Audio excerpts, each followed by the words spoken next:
n'a jamais pleuré, pas même lorsqu'elle a découvert le malheur profond de ce drame sans nom. C'est le combat pour la survie, je t'aime maman, un cri d'espoir. J'avais 14 ans. 14 ans et 2 mois quand j'ai été arrêtée. Je suis restée une semaine à Drancy et j'ai été déportée au bout d'une semaine. Ma mère avait été déportée le 16 juillet, avait été arrêtée le 16 juillet 1942 lors de la grande rafle du Veldiv, c'est-à-dire la première fois que l'on avait arrêté femmes et enfants. Mais moi je me trouvais à la campagne, donc je n'avais pas été arrêtée à ce moment-là. Et j'ai donc été arrêtée à la campagne 1 an et demi plus tard. Et à Drancy, on nous a dit, pour nous calmer, pour pas qu'il y ait de révolte, on nous a dit qu'on allait partir travailler dans des camps en Allemagne, mais que ceux qui avaient de la famille qui avait été déportés avant eux, eh bien on allait les rejoindre. Ben moi j'ai cru, j'étais gamine, j'ai cru, mais les adultes qui avaient de la famille qui avait été déportés l'ont cru aussi. On croyait simplement qu'on allait travailler dans des camps en Allemagne. On ne se faisait pas d'illusions, on pensait que le travail serait dur, qu'on mangerait mal, mais en aucun cas on ne pouvait imaginer ce qui se passait à Auschwitz. Le départ de Drancy, c'était le 10 février 1944, un jeudi, et nous sommes arrivés un dimanche matin, le 13 février 1944. Les convois mettaient toujours 3 jours et 3 nuits. 3 nuits horribles, c'est-à-dire qu'au début, personne n'a osé aller faire ses besoins, c'était impensable d'aller devant tout le monde. C'est la première humiliation que nous avons eu à subir. Mais à un moment donné, la nature étant ce qu'elle est, et des gens ont eu besoin d'aller aux toilettes. Eh bien, vous voyez, tout de suite, la solidarité s'est installée. C'est accueilli, entre guillemets, par des cris et des hurlements. Alors, qu'est-ce que c'était? C'était tout un groupe de SS qui étaient là avec leurs chiens aux pieds et qui ont commencé à hurler. D'abord au camp, on hurlait toujours, qu'on commençait à hurler « Schnell, schnell, raus, raus, los, los, los !» Écoutez, nous, on n'avait pratiquement pas dormi pendant ces 3 jours, ces 3 nuits, parce qu'on n'avait pas de position pour dormir. On est arrivé ici complètement groggy, et quand on a entendu hurler comme ça, on se demandait ce qui se passait. On avait peur, et c'était vraiment fait exprès pour nous faire peur, puisque cette mise en scène a été faite pour tout le monde. On est arrivé, il y avait plein de neige, au moins, peut-être, je sais pas loin d'1 mètre de neige par terre. Un groupe d'hommes avec des vêtements rayés, en pyjama rayés, ils sont arrivés vers nous, et puis quelques-uns parlaient un peu le français, d'autres pas, et ils nous ont dit « il faut sortir ». Alors, vous voyez comment sont les wagons, à la hauteur du wagon par rapport au quai de la gare. Alors, quand nous sommes partis à Bobigny, on a mis une planche pour la dénivellation. Mais arrivé à Auschwitz, il n'y avait pas de planche. Il fallait donc sauter. Les hommes commencent à nous dire « il faut tout laisser sur place ». Et vous savez que quand j'ai dû abandonner dans la neige les provisions que m'avait données ma nourrice, parce que j'avais pas voulu entamer les provisions qu'elle m'avait données, on m'avait dit que j'allais rejoindre ma mère. Comme ma mère avait été arrêtée 1 an et demi avant moi, je pensais qu'elle serait contente d'avoir des bonnes choses. Donc, quand j'ai dû laisser dans la neige les bonnes choses que je réservais pour elle, j'ai eu à ce moment-là un crève-cœur terrible et je me suis dit, mais ça c'est bête, alors quand je retrouvais maman, je ne pourrais pas lui donner. Vous voyez, moi, malgré la dureté du voyage, moi je croyais toujours que j'allais rejoindre ma mère. Mon wagon se trouvait presque en queue du train. Alors moi j'ai suivi 2 jeunes filles d'une vingtaine d'années que j'avais connues dans le wagon, et j'ai voulu les suivre et aller avec elles. Pourquoi j'ai voulu aller avec elles? Vous savez, moi j'avais 14 ans, elles avaient une vingtaine d'années, peut-être que je m'identifiais à elles, je me sentais bien avec elles. Et ce qui m'a fait le plus mal au cœur, c'est qu'il y avait un couple de personnes d'un certain âge, que j'avais connu déjà quelques jours avant d'être à Drancy, une dame très gentille, dans le wagon, elle me disait « quand on sera arrivé, je m'occuperai de toi ». Vous savez, moi à 14 ans, j'avais pas besoin qu'on s'occupe de moi, j'étais déjà une grande fille, bien débrouillée, mais de sa part à elle, c'était gentil, elle voulait m'aider. Et alors cette dame, elle avait des cheveux blancs, elle était certainement plus jeune que je ne le suis maintenant, mais à l'époque, avec des cheveux blancs, vous savez, on ne se teignait pas les cheveux, c'était pas comme maintenant, elle faisait quand même vieille dame. Eh bien, je n'ai pas voulu l'attendre. Elle m'a crié « Ida, attends-moi » et moi, je n'ai pas voulu l'attendre. Pourquoi? J'en sais rien. Moi, peut-être que j'avais peur qu'elle ne marche pas assez vite, je ne sais pas. Je ne l'ai pas attendue et j'ai suivi les 2 jeunes filles. Quand le soir, on m'a dit que les gens qui étaient montés dans les camions était parti à la chambre à gaz, tout de suite j'ai culpabilisé, je me suis dit oh là là, et moi je n'ai pas attendu Madame Friedman, moi je ne l'ai pas attendu, oh là, je me suis sentie très mal. Et il m'a fallu un certain temps pour me rendre compte que je n'aurais rien pu faire pour elle. Mais le temps que je réalise, j'étais très malheureuse. Et nous sommes arrivés en tête du train.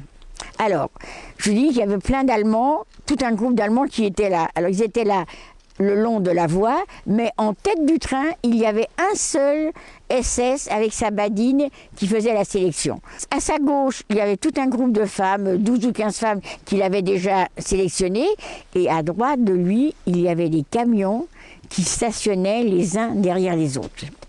C'était à cet endroit même. Tout à fait par miracle, le SS nous a parlé en français, dans un mauvais français qu'on a très bien compris, et il nous a dit « Ceux qui peuvent marcher, restez là ». Il a montré le groupe qu'il avait. Il nous a dit « Ceux qui sont fatigués, hop », avec le bras, il a montré les camions. Pourquoi j'ai voulu marcher, je ne saurais jamais. Je me suis dit « Moi je marche, je ne suis pas fatiguée ». Et je me suis positionnée toute seule dans le groupe des femmes qu'il avait déjà sélectionnées. Alors, il se trouve que le SS n'a pas remarqué l'âge que j'avais. S'il m'avait demandé mon âge, je ne rentrais pas dans le camp. Je n'étais pas destinée à rentrer dans le camp.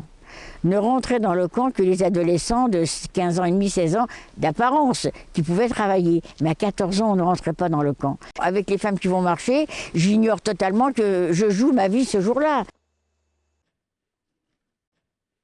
J'ai dit à une Française, que je ne connaissais pas, je lui ai dit, vous savez, mon numéro s'est effacé et je ne sais même pas quel numéro j'ai. Et c'est là qu'elle m'a... Je me rappelle, elle m'a mis une petite tapotée la joue, elle a vu que j'étais toute jeune, et elle m'a dit, t'en fais pas, ton numéro, il est pas prêt de s'en aller. Et quand je suis sortie de la douche, quand j'étais sèche, quand ça a séché naturellement, et en séchant, le numéro a apparu. Mais au départ, j'ai cru qu'il était effacé. Pour s'évader, il faut une complicité extérieure, on ne s'évade pas comme ça. On a pensé, bien sûr, il y a des filles qui sont arrivées, qu'on dit on va voir ce qu'on peut faire. Le camp fait deux rangées de fils de fer barbelés. On a les SS et leurs chiens, on a les capots qui sont là sans arrêt. Mais il y a tout de même eu des évasions réussies, mais je dirais chez les hommes.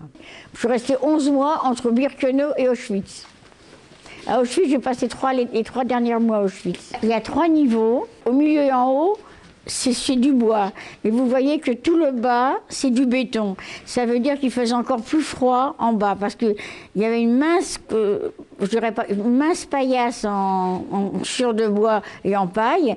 Mais sur le bois, ça faisait quand même moins froid, mais en bas, c'était glacial. Les filles qui dormaient en bas, c'était horrible. Moi, je n'ai jamais dormi en bas. Dans ce bloc-là, je dormais là-haut. On dormait à 5 ou à 6. Et parfois, il est arrivé quand il y avait vraiment beaucoup de monde dans la baraque, on devait dormir à 7. La chef de bloc, c'est elle qui nous donnait notre place.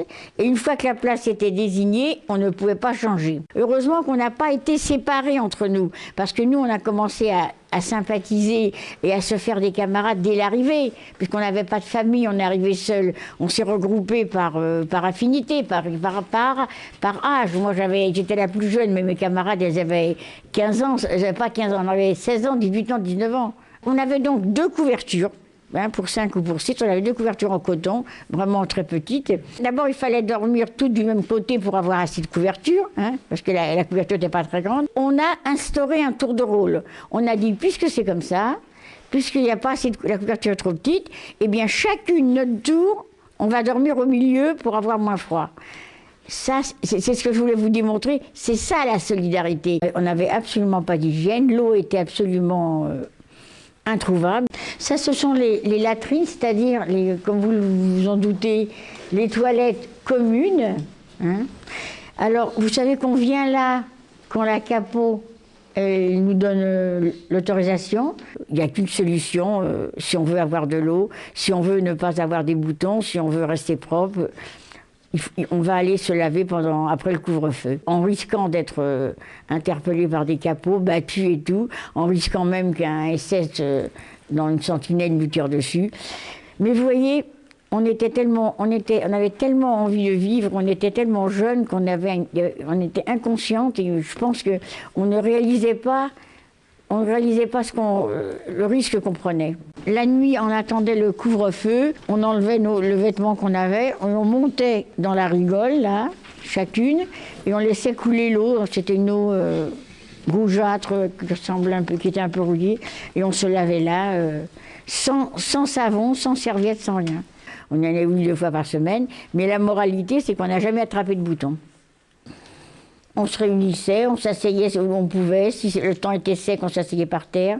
Sinon, on restait dans le bloc. On parlait beaucoup. De toute façon, on a eu beaucoup besoin de communiquer.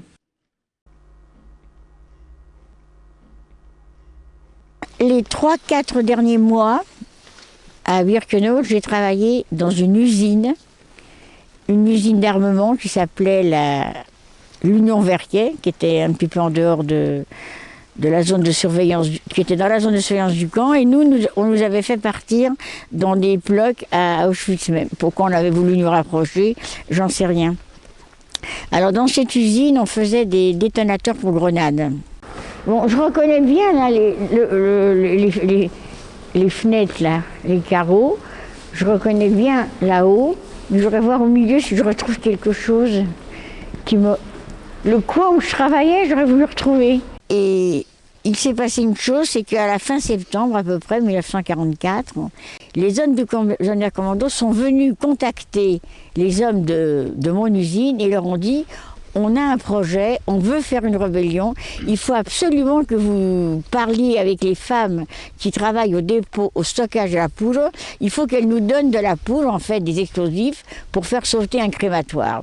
Vous savez que rien que pour venir les contacter, c'était un exploit, parce que le Sonderkommando était tout à fait à l'écart des autres, il dormait au-dessus des crématoires, et il n'avait pas le droit de se rencontrer avec les autres hommes.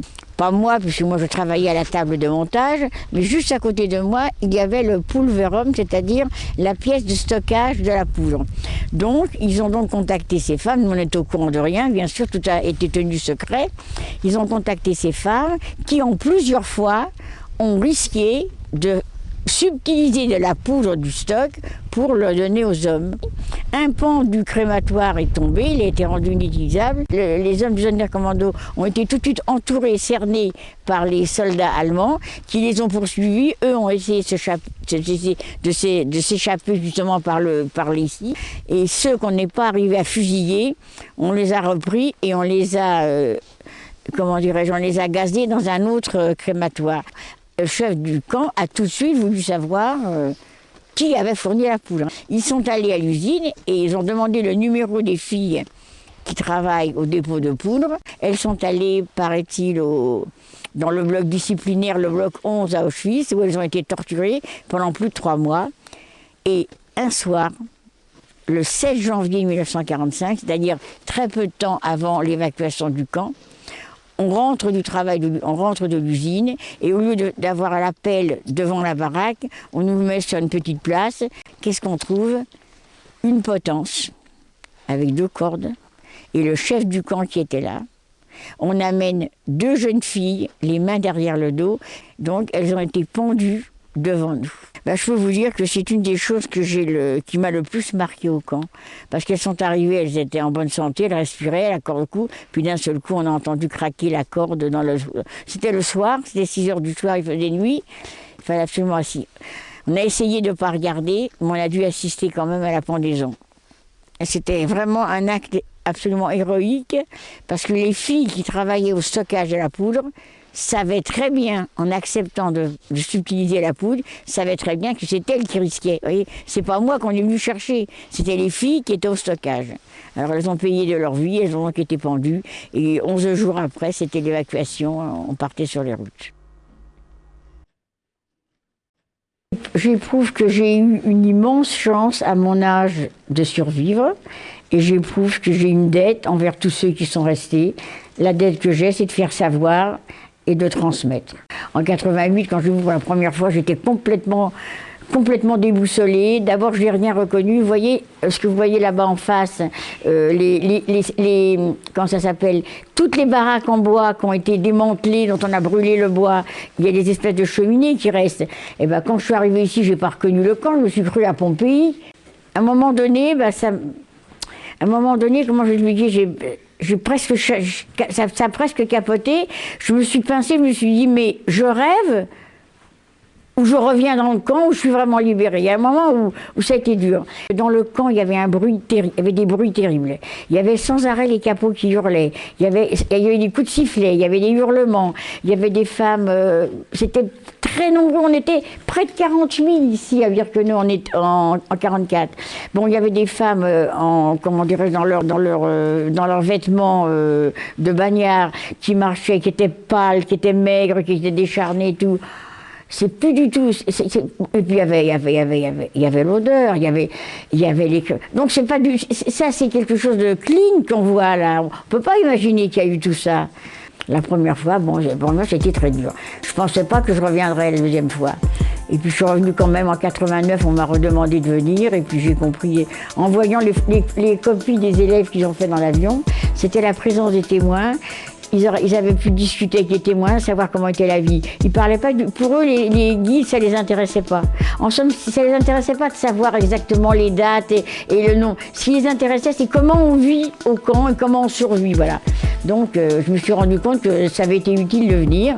Et donc, l'année d'après, quand on m'a redemandé, ben, je suis revenue. Et en 90 aussi, et puis c'est parti. Et je peux vous dire que je me suis promis de revenir aussi longtemps que je pourrais. Quand je ferai plus, mais tant que je pourrai, je reviendrai. Elle n'a jamais pleuré, pourtant malheur s'est acharné. La haine a déchiré tout ce auquel elle croyait. Elle n'a jamais pleuré, là où plus d'une aurait craqué. Ce combat elle a mené pour enfin être libérée. C'est l'histoire d'une enfant, d'une môme, d'une petite juive que l'horreur, la peur, les mots de la vie poursuivent. Mémoire de cette triste page de l'histoire, faut pleurer pour y croire. Moi je dédie ce récit à toutes les victimes de l'espoir, celles qui ont pris cette douce un soir, mais aussi pour celles qui ont vécu la victoire. Je rappe cette histoire, elle a existé et il ne faudra jamais l'oublier. Elle n'a jamais pleuré.